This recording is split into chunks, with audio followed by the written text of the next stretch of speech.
Hi, everybody. Ian Bremmer here. Happy Monday to you. A quick take. Wanted to talk about this unprecedented hack that has shut down a major pipeline in the United States. The Colonial Pipeline carries well over 2 million barrels a day. It's about half of the East Coast supply of gas and jet fuel. And in other words, really not something you want to have suspended. When I think about the impact of cyber attacks in the world, I mean, we've been warning that this is going to be a bigger challenge going forward.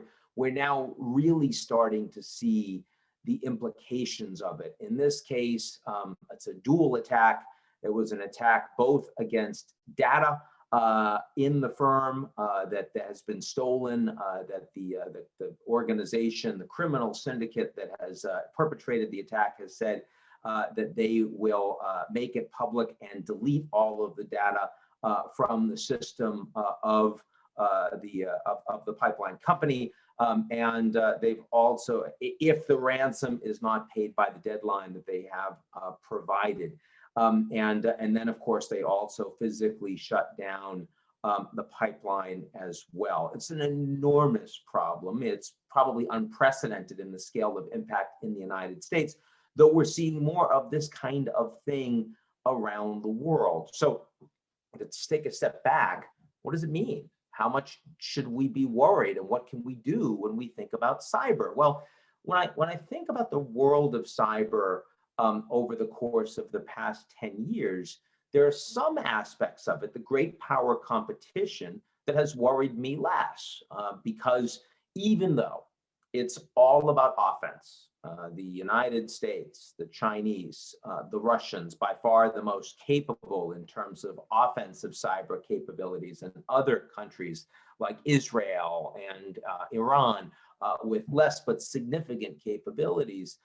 But those governments, large governments, do understand that if they are to engage in the kind of escalatory attacks that could cause real damage to the country that they're going after, then the gloves come off, and suddenly this can turn into a real national security danger. It could create a kinetic war that spirals out of control, and so they don't do it. And so there has been a level of cyber deterrence between major countries all around the world. You've seen these unprecedented attacks in the last months. For example, the SolarWinds attack that we believe came from Russia, and other massive attacks coming from China. But in each of these cases, no critical infrastructure was destroyed or even damaged, to the best of our knowledge. No, instead it was espionage, it was surveillance, it was monitoring. By the way, the Americans do the same thing to all of those countries, whether they have offensive cyber capabilities themselves or not. So that's a bit like the nuclear balance. It's all offense, it's not defense, but there are constraints on what countries do, because if you set off one nuke, that nuclear countries are quite likely to retaliate in kind. So it does create a level of stability, even though it is a more dangerous, destructive environment in the world. You'd rather not have them than have them. Okay, that's the good side.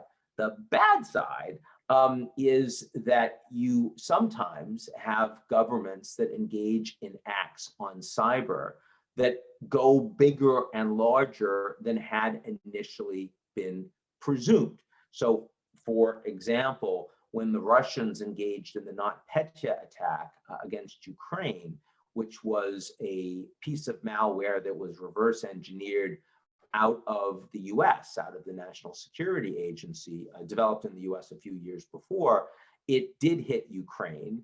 It absolutely caused major economic damage and political stability damage to the country, but it also escaped.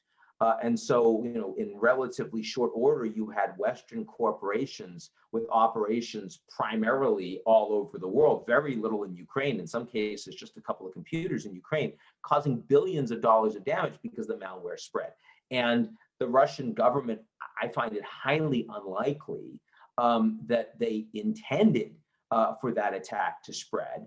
And the question was, did they either not know or not care? I suspect it's more the former than the latter, because if it got really big, this could have caused enormous blowback for Russia. But that means that intrinsically, when you're engaging in cyber attacks with new forms of weapons that have the ability to spread autonomously, there's greater danger around the nature of attack. That's one point. Secondly, it's a lot harder to contain cyber offensive capabilities to a small number of countries.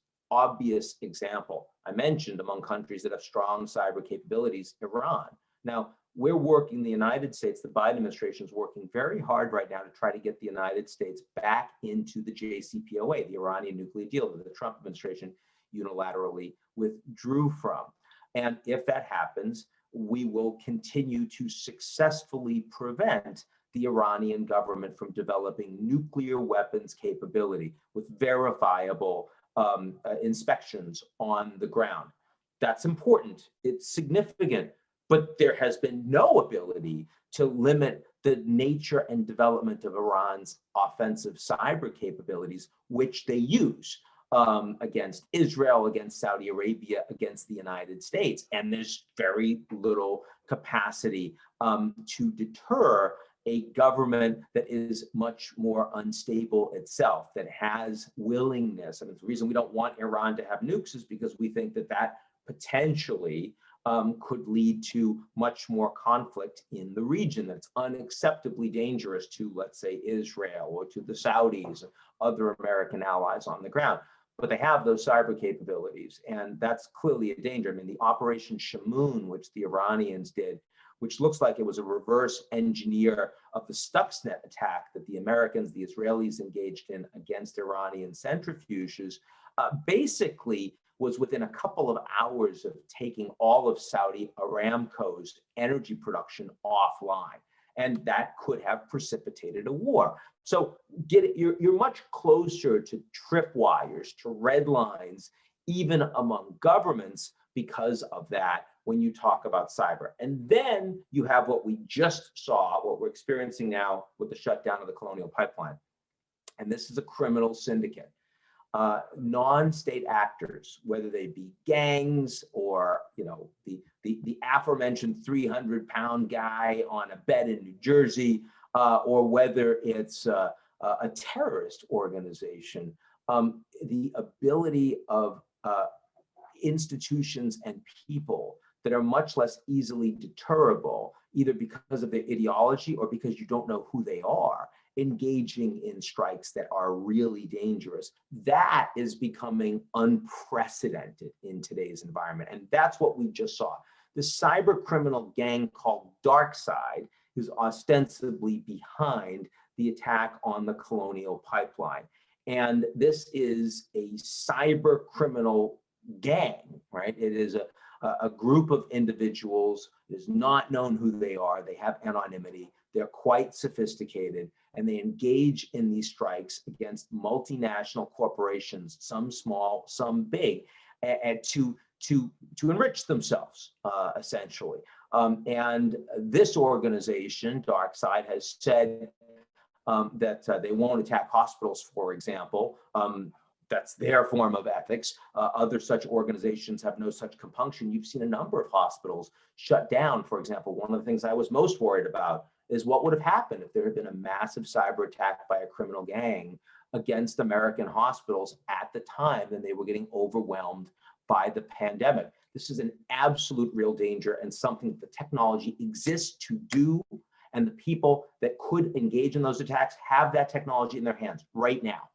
And so the only thing stopping them is the sense of ethics that these criminals actually have. That's a serious problem. Now, in the case of Darkseid, a lot of these criminals are operating in areas where Western rule of law cannot reach them. The presumption with Darkseid is they are in the former Soviet space. And the reason I presume that is because those that are studying Darkseid's attacks so far have seen no attacks against Russian and former Soviet countries, companies that obviously would be just as exposed, in many cases more so than those outside of the former Soviet Union. No attacks against Russia Ukraine, against Kazakhstan, countries like that. So you would expect that the people that are engaged in Darkseid, either from one or many of the former Soviet states, a lot harder to hit them directly when rule of law doesn't reach that far, and when the governments themselves are showing absolutely no interest. In fact, in the case of Russia, many of the cyber attacks the Russian government engages in are essentially outsourced to these criminal gangs that make money both in terms of the national security efforts that they make at behest of the Russian government, but also then sideline, moonlight, have their side gig, engaging in criminal activities outside the former Soviet space. The likelihood that this significantly worsens U.S. and West relations with Russia, leads to more sanctions, because the Russian government and others are refusing to take action. That's also a real problem, and one that isn't likely to get resolved anytime soon. So serious challenges as a consequence of this.